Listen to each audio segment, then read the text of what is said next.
Welcome back, readers. We're on chapter 6. We've just learned how Jackson met Crenshaw many years ago when he was 3, how Crenshaw came into his life with those wonderful grape jelly beans. Now we're on chapter 6. I don't know where I got the name Crenshaw. No one in my family has ever known a Crenshaw. We don't have any Crenshaw relatives or Crenshaw friends or Crenshaw teachers. I've never been to Crenshaw, Mississippi, or Crenshaw, Pennsylvania, or Crenshaw Boulevard in Los Angeles. I've never read a book about a Crenshaw or seen a TV show with a Crenshaw in it. Somehow Crenshaw just seemed right. Everybody in my family was named after somebody or something. My dad was named after his grandpa. My mom was named after her aunt. My sister and I weren't even named after people. We were named after guitars. I was named after my dad's guitar. It was designed by a manufacturer called Jackson. My sister was named after the company that made my mom's guitar. My parents used to be musicians. Starving musicians is what my mom calls it. After I was born, they stopped being musicians and became normal people. Since they'd run out of instruments, my parents named our dog after a famous singer called Aretha Franklin. That was after Robin wanted to name her fairy princess Cutie Pie, and I really wanted to call her Dog. At least our middle names came from people and not instruments. Orson and Marybelle were my dad's uncle and my mom's great-grandma. Those folks are dead, so I don't know if they're good names or not. Dad says his uncle was a charming curmudgeon, which I think means grumpy, with some niceness thrown in. Honestly, another middle name might have been better, a brand new one that wasn't already used up. Maybe that's why I liked the name Crenshaw. It felt like a blank piece of paper before you draw on it. It was an anything is possible kind of name. Okay, readers, I want you to think about, where does your name come from? Do you know?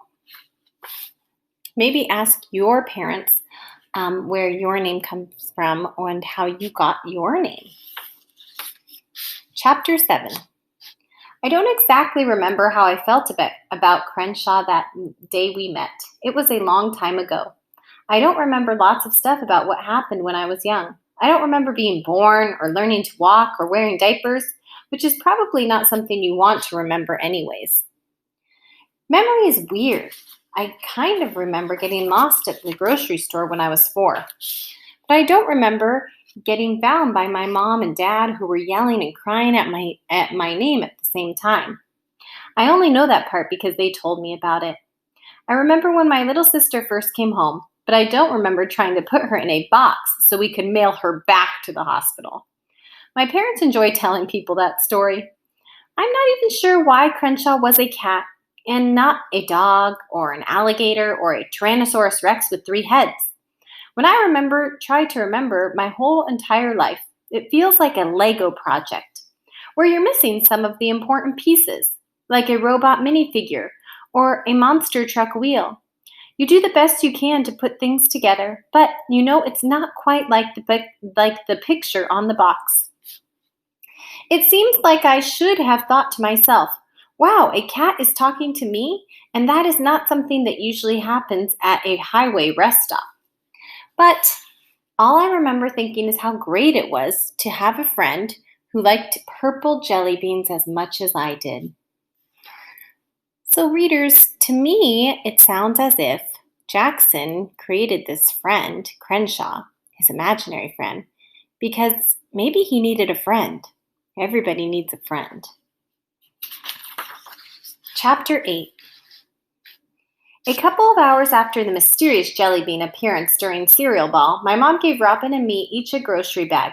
She said they were for our keepsakes. A bunch of our things were going to be sold at a yard sale on Sunday, except for important stuff like shoes and mattresses and a few dishes.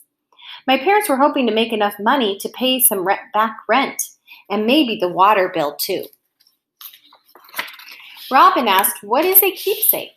My mom said it's an object you treasure. Then she said things don't really matter as long as we have each other.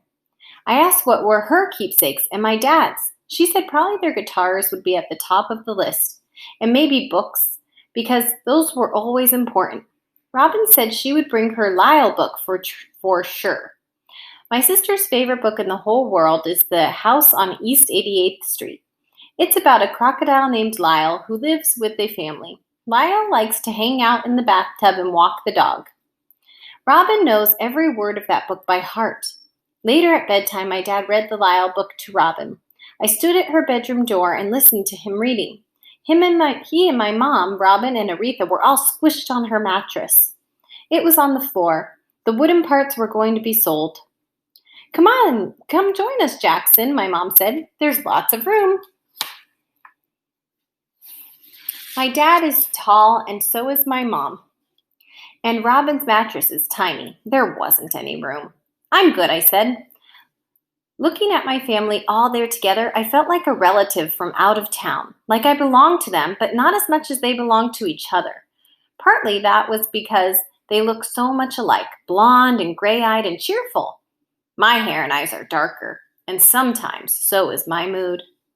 Emptied out, it didn't look like Robin's room anymore, except for her pink lamp and the marks on the wall that showed how much she had grown, and the red spot on the carpet where she'd spilled cranberry apple juice. Robin was practicing her T-ball batting, and she got a little carried away. Swish, swash, splash, sploosh, read my dad.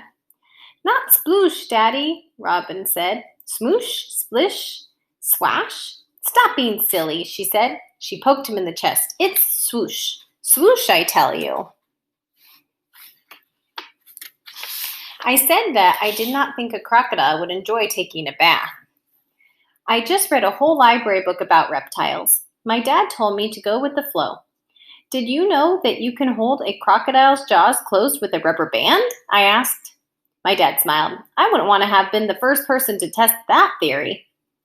Robin asked my mom if I had a favorite book when I was little. She didn't ask me because she was pouting about my bathtub comment. Mom said, Jackson really liked A Hole is to Dig.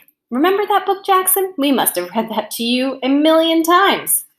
That's more like a dictionary than a made-up story, I said. A brother is to help you, my mom said, which was a line from the book. A brother is to bug you, said Robin, which was not a line from the book. A sister is to drive you slowly insane, I replied. The sun was beginning to set. The sky was tiger-colored with stripes of black clouds. I have to get my stuff ready for the yard sale, I said. Hey, stick around, dude, said my dad. I'll read A Hole is to Dig, assuming we can find it, that is. I'm way too old for that book, I said, even though it was the first thing I put in my keepsakes bag. Lyle, one more time, Robin said. Please, please, please, please, please, please.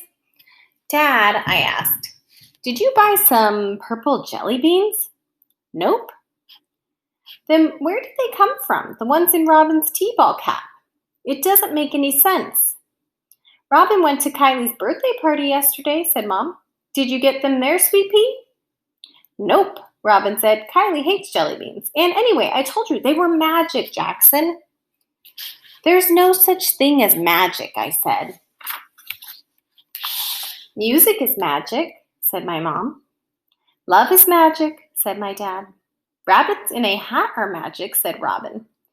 I would put Krispy Kreme donuts in the magic category, said my dad. How about the smell of a new baby, asked my mom. Kitties are magic, Robin yelled. Indeed, said my dad, scratching Aretha's ear. And don't forget dogs.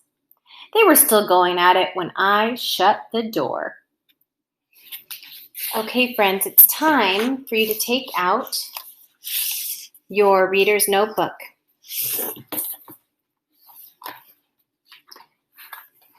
You can continue on the page yesterday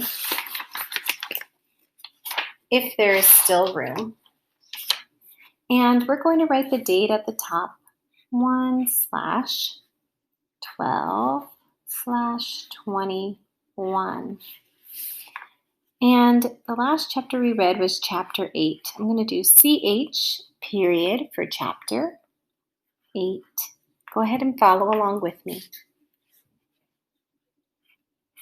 In this chapter,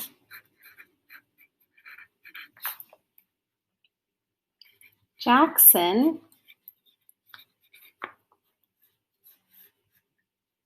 chooses his keepsake. Just write along with me, pausing the video if you need to. I'm going to underline keepsake. That was an important word. This whole chapter was all about how each of them had to choose a keepsake, something that they treasure, hold dear, or really, really love. And we know that Robin chose that book about Lyle the crocodile. It's a famous book, actually. And Jackson also didn't want to admit that he chose a book from his childhood.